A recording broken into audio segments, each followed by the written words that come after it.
Tamar looked down on herself. Her body lay on her bed. Tabitha was at Tamar's side. Her eyes were wet. Tamar knew why her sister was crying.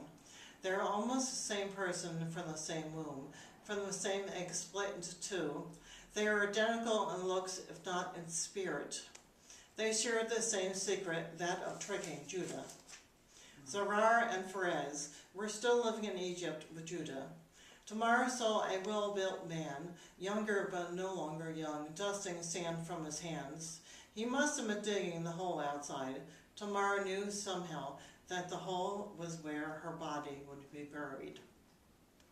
Shaggy salt and pepper hair brushed his shoulders. Light circled his head. She remembered that he was a young shepherd who had lain with Tabitha.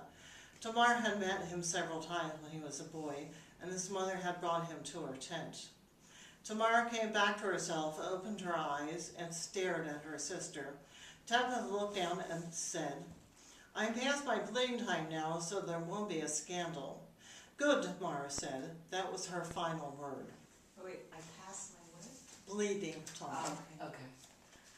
Tabitha looked down at her and said, "I am past my bleeding time now, so there won't be a scandal." "Good," Tamar said. That was her final word.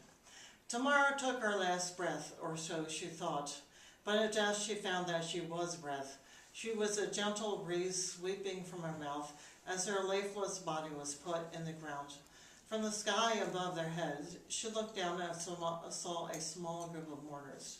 Judith was there. She was wearing her brown and white striped robe. It did not look like she was wearing her silver necklaces. A fat tear slid down her face, leaving a glistening trail. Judith was holding the hand of her youngest.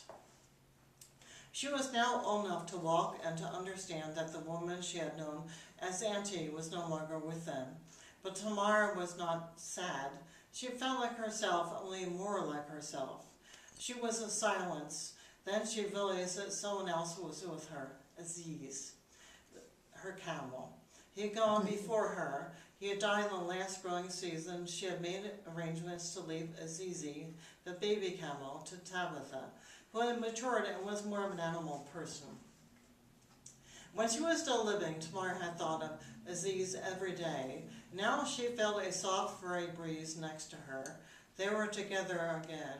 She caressed the face of the mourners. She lingered for a moment on Judith's tear-stained cheek. Then, in a gust, she took off across the desert. She had places to go. Her first stop was the marketplace. She had told Tabitha not to tell Naomi that she was dying. She only saw Naomi when she went to her tent to make the camel cheese. But they had struck up a friendship. Naomi's daughter-in-law, Ruth, was left on her own when Naomi's son had died. Naomi had confided to Tamar that she loved Ruth. The famine was still bad in the land, and Naomi feared that Ruth might starve since she was on her own. Tamar had known that Ruth was fretting, and that was why she forbade Tabitha to tell Naomi that she was dying. Tamar was a breeze blowing through the marketplace. She wanted to caress Naomi's rough face, to thank her quietly for bringing her Aziz, and for teaching her to make the camel cheese. But most of all, she wanted to thank Naomi for being a friend. A friend was hard to come by in this harsh desert. But Naomi's stall in the marketplace was empty, so Tamar flew to her tent and found that she could slip inside the flap. Naomi was still small and stooped. Tamar recognized her black and white striped robe, but it was no longer new. Time had left it in tatters. Ruth had aged too. Tamar had been right about Naomi's skin. It had become brown and crinkled like the skin of an almond.